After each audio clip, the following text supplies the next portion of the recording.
Hello? Hey, you there, sleeping under a tree like an enemy protagonist. You finally noticed me. Oh! Careful there, you might want to hurt yourself or anything. Aww. Are you still angry at me? Come on. I didn't steal that much food from you. Missing one bowl of rice, some side dishes, and a McDonald's Happy Meal isn't that much. Yeah, you're stingy. No. I'm not laughing. It's just a natural instinct. How rude.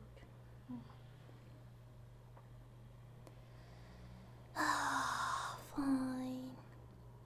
I'll make it up to you. You wanna do that lap pillow thing that I've seen some humans do? Come on, don't be shy. You know you wanna. Yep. Here we go.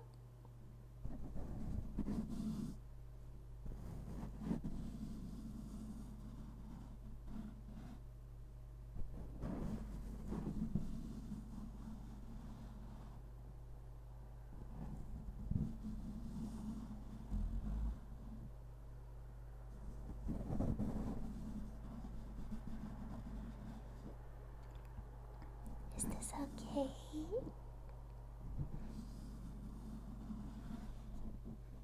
Still can't calm down? You know, since I've lived for centuries, I have a lot of interesting stories I could tell you. Would you like to hear one? Okay. I heard this one while I was traveling way in the west for a few years.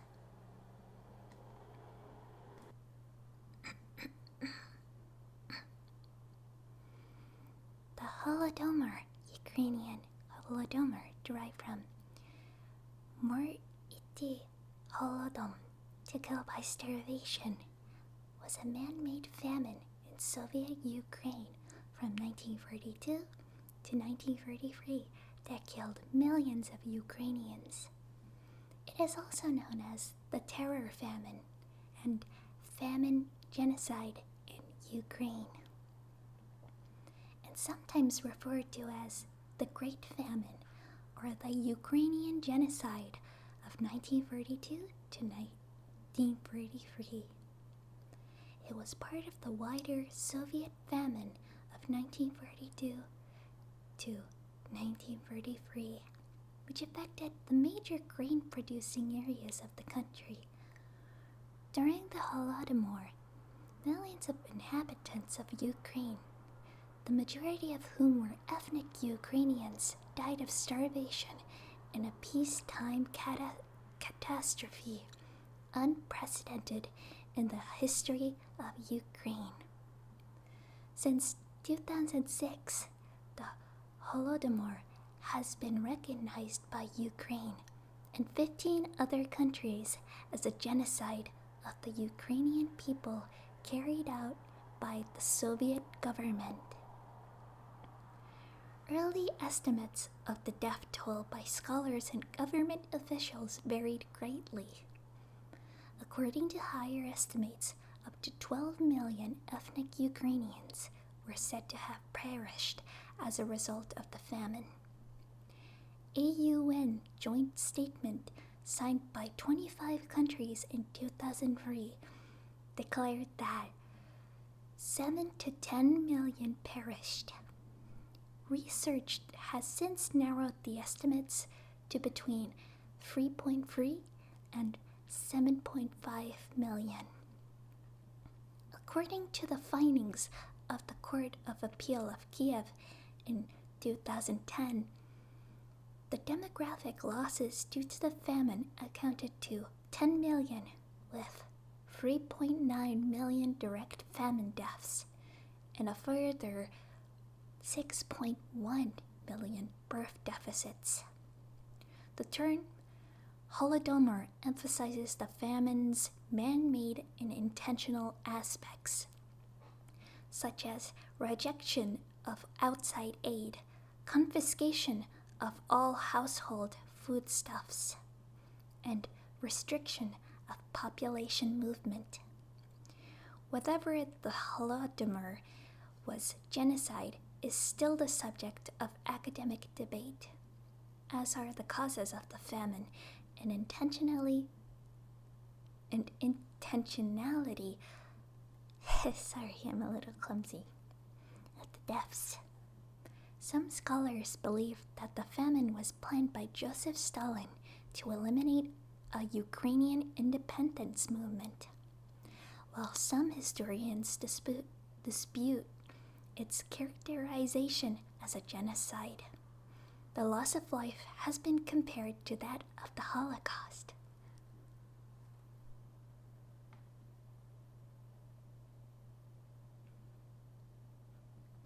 The word Holodomor, literally translated from Ukrainian, means death by hunger, killing by starvation, or sometimes murder by hunger or starvation. It is a compound of the Ukrainian words holod, hunger, and mor, plague. The expression moriti holodom means to inflict death by hunger. The Ukrainian verb moriti means to poison, to drive to exhaustion, or to torment. The perfective form of moriti is zamoriti, kill or drive to death by hunger, exhausting work. The word was used in print in the 1930s in Ukrainian diaspora publications in Czechoslovakia as Holodomor, and by Ukrainian immigrant organizations in the United States and Canada by 1978. However, in the Soviet Union, of which Ukraine was a constituent republic, references to the famine were controlled. Even after de-Stalinization in 1956, historians could speak only of food difficulties, and the use of the very word golod or holod, hunger, famine, was forbidden. Discussion of the Holodomor became more open as part of glasnost in the late 1980s.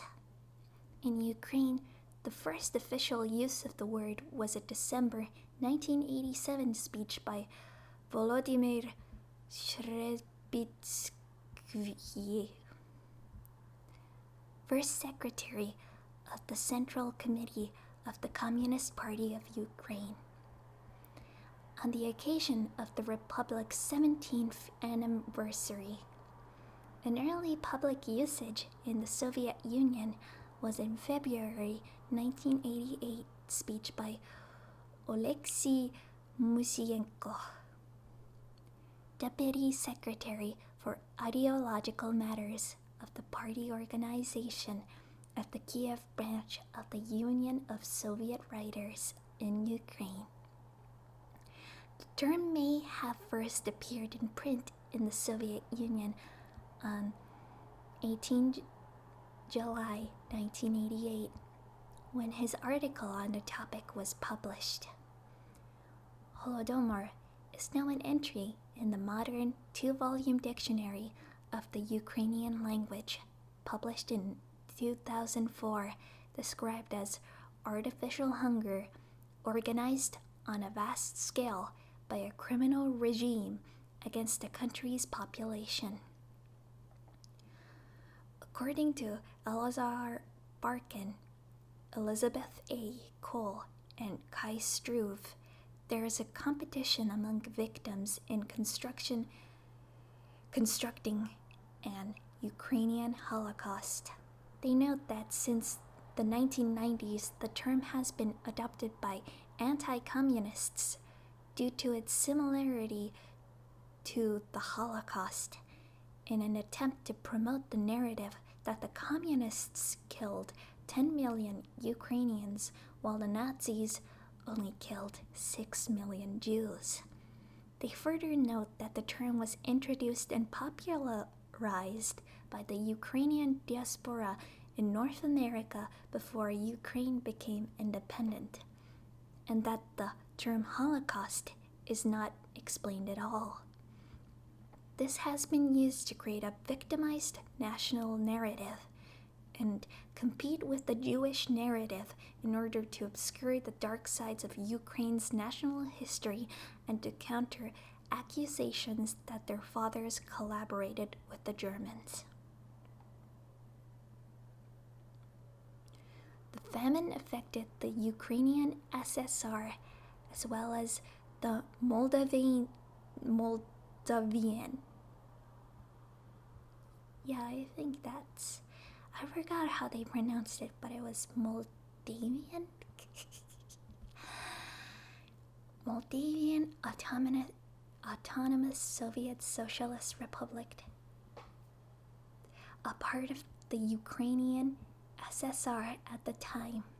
In spring 1942 and from February to July 1943, with the most victims recorded in spring 1943, the consequences are evident in demographic statistics between 1926 and 1938-9. The Ukrainian population increased by only 6.6%, whereas Russia and Belarus grew by 16. Yeah, I keep mixing up the numbers. 16.9% and 11.7% respectively. From the 1942 harvest, Soviet authorities were able to procure only 4.3 million tons as compared with 7.2 million tons obtained from the 1941 harvest. Rations in towns were drastically cut back, and in winter 1942-43 and spring 1943, people in many urban areas starved. Urban workers were supplied by a rationing system and therefore could occasionally assist their starving relatives in the countryside.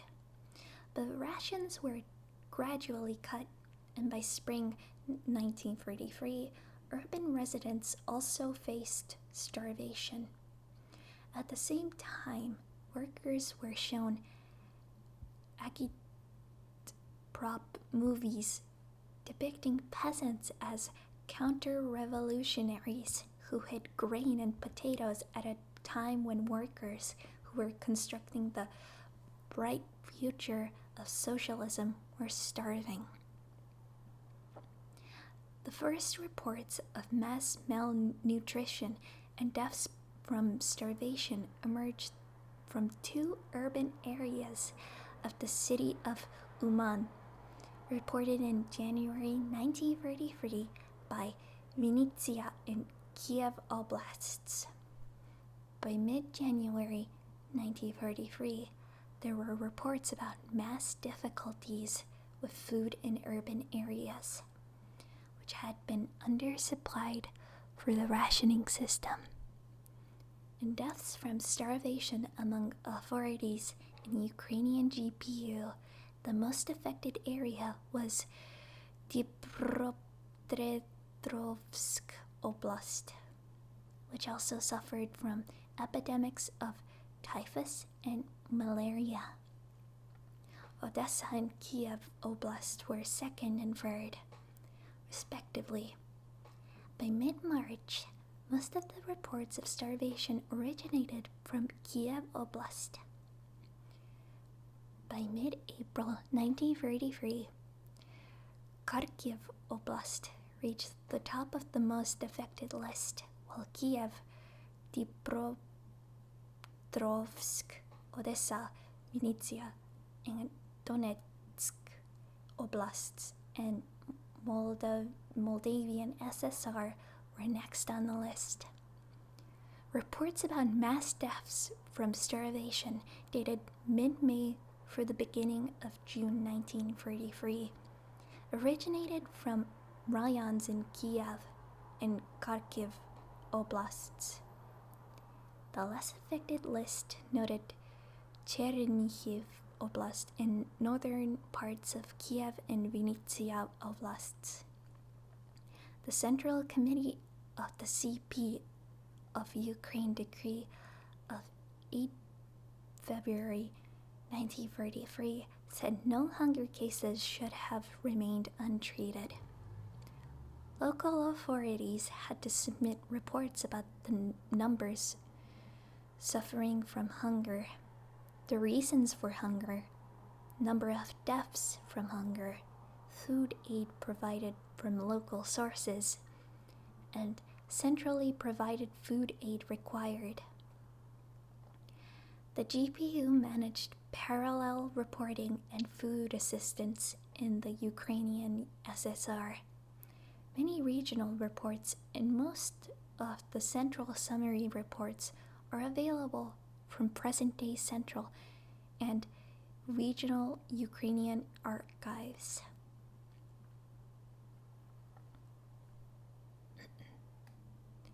Evidence of widespread cannibalism was documented during the Holodomor. Survival was a moral as well as a physical struggle. A woman doctor wrote to a friend in June 1933 that she had not yet become a cannibal, but was not sure that I shall not be one by the time my letter reaches you. The good people died first. Those who refused to steal or to prostitute themselves died. Those who gave food to others died. Those who refused to eat corpses died.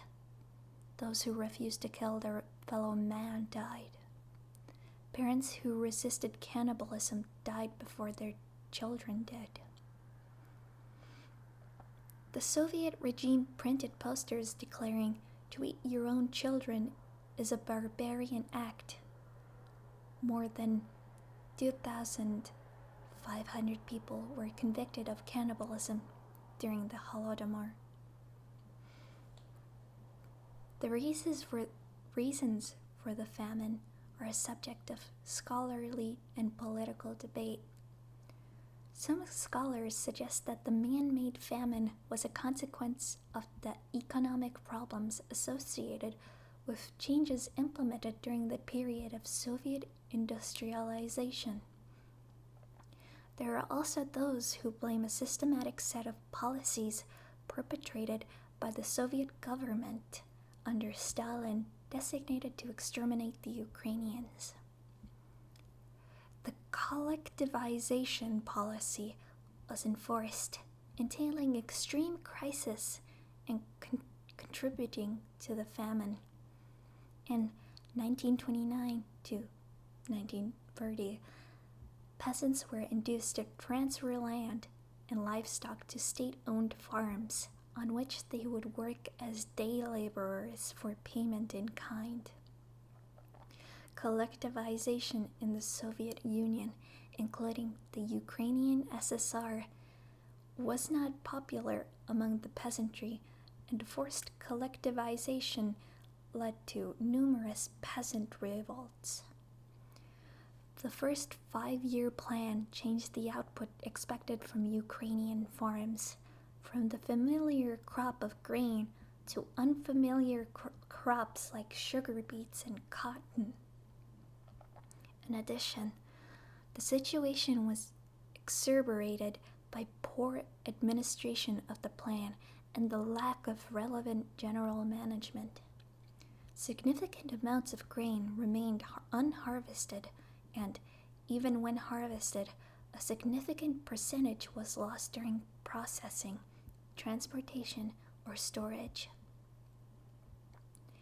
In the summer of 1940, the government instituted a program of food requisitioning, ostensibly to increase grain exports. Subsequently, in 1942, food theft was made punishable by death or 10 years imprisonment. It has been proposed that the Soviet leadership used the man-made famine to attack Ukrainian nationalism, and thus it could fall under the legal definition of genocide. For example, special and particularly lethal policies were adopted in and largely limited to Soviet Ukraine at the end of 1942 and 1943.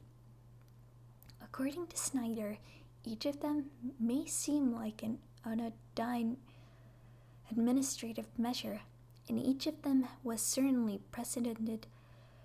presented as such at the time, and yet each had to kill. Under the collectivism policy, for example, farmers were not only deprived of their properties, but a large swath of these were also exiled in Siberia with no means of survival. Those who left behind and attempted to escape the zones of famine were ordered shot. There were foreign individuals who witnessed this atrocity or its effects. For example, there was the Count of Arthur Koestler, a Hungarian-British journalist, which described the peak years of Holodomor in these words: "At every train station, there was a crowd of peasants in rags, offering icons and linen in exchange against a loaf of bread. The women were lifting their infants to the compartment windows, infants pitiful and terrifying with limbs like sticks, puffed bellies, big cadaverous heads lolling on thin necks." Despite attempts by the Soviet authorities to hide the scale of the disaster, it became known abroad thanks to the publications of journalists Gareth Jones, Malcolm Muggeridge, Ewald Ament, Maria Kleiman, photographs made by engineer Alexander Wienerberger, etc.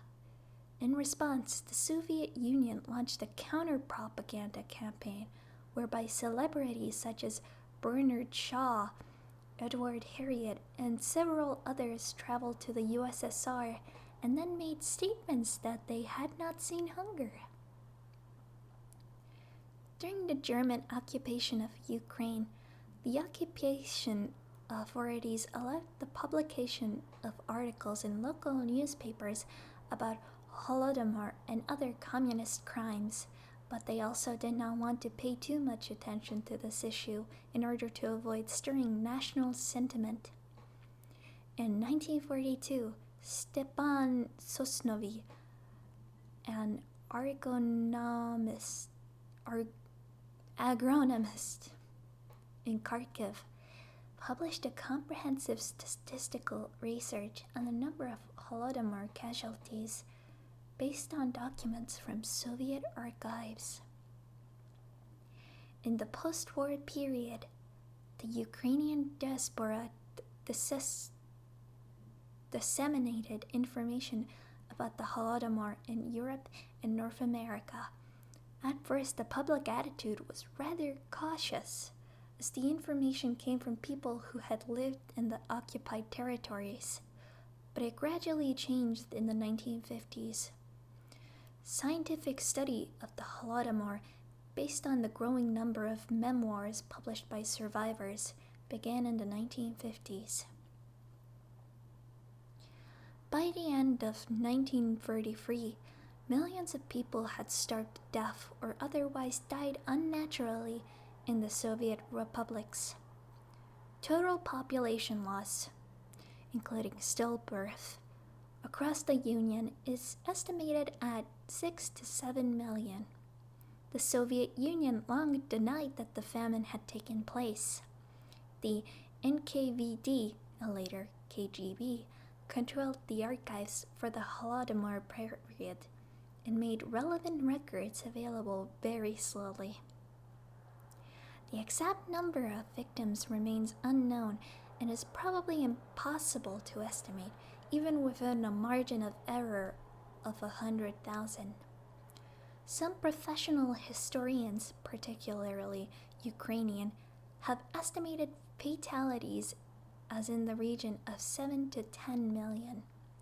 Former Ukrainian President Viktor Yushchenko stated in a speech to the United States Congress that the Holodomor took away 20 million lives of Ukrainians.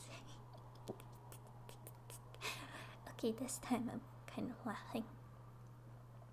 While former Canadian Prime Minister Stephen Harper issued a public statement giving the death toll at about 10 million. During an international conference, Holodomor 1942 to 1943, Loss of the Ukrainian Nation, on the 4th of October 2016 at the National University of Kiev Taras Shevchenko. It was claimed that during the Holodomor, 7 million Ukrainians were killed, and in total, 10 million people died of starvation across the USSR. Historian David R. Marple, in this vein, gives a figure of 7.5 million. The use of the 7 to 20 million figures has been criticized by historians Timothy D. Snyder and Stephen G. Wheatcroft. Snyder wrote, President Viktor Yushchenko does his country a grave disservice by claiming 10 million deaths, thus exaggerating the number of Ukrainians killed by a factor of 3. But it is true that the famine in Ukraine of 1932 to 1933 was a result of purposeful political decisions that killed about 3 million people.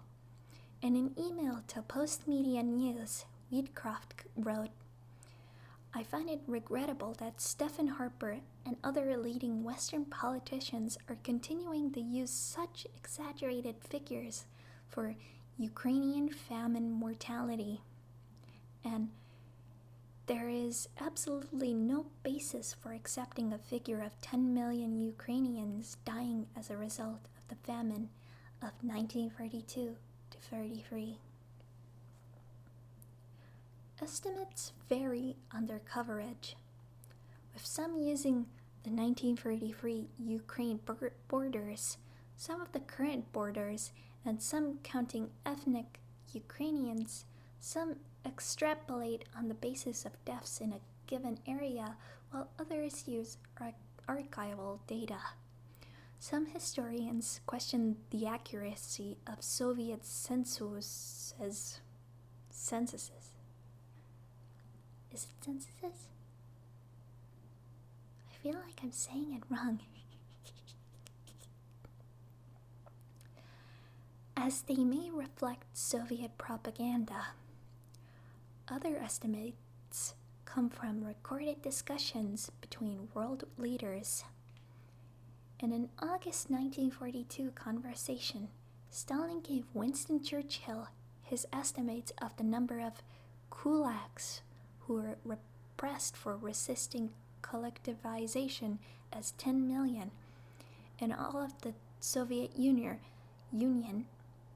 rather than only in Ukraine. When using this number, Stalin implied that it included not only those who lost their lives, but also those who were forcibly deported. Additionally, there are variations in opinion as to whether their deaths in Gulag labor camps should be counted or only those who starved to death at home. Estimates before archival opening varied widely, such as 2.5 million, 4.8 million, and 5 million.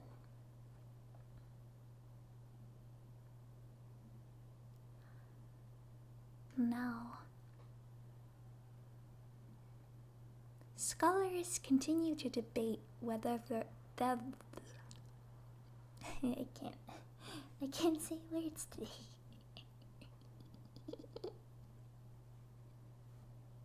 Scholars continue to debate whether the Holodomor was, on one extreme, man-made, intentional, and genocidal, and, on the other side, nature-made, unintentional, and ethnicity blind. Whether the Holodomor is a genocide is a significant issue in modern politics. There is no international consensus on whether Soviet policies should fall under the legal definition of genocide.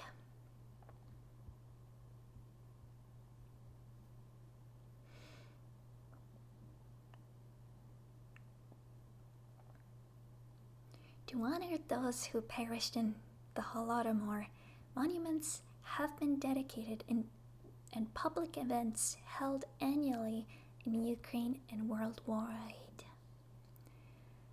Since 2006, Ukraine has officially observed a Holodomor Memorial Day on the fourth Saturday.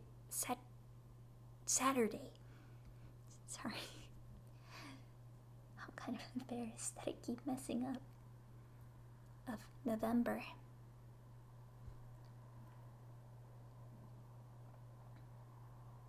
The first public monument to the Holodomor was erected and dedicated in 1983 outside City Hall in Edmonton, Alberta, Canada, to mark the 50th anniversary of the famine genocide. Since then, the fourth Saturday in November has in many jurisdictions been marked as the official day of remembrance for people who died as a result of the 1932 to 1933 Holodomor and political repression. Well, there's a lot of monuments. I saw them sometimes.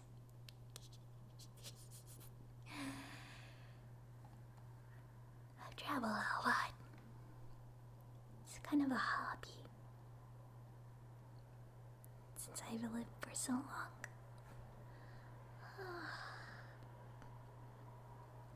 But I feel like I want to settle down for now, you know?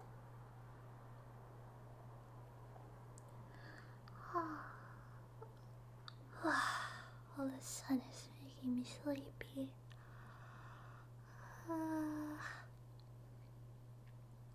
I'll be like that story. You want me to cook you dinner next?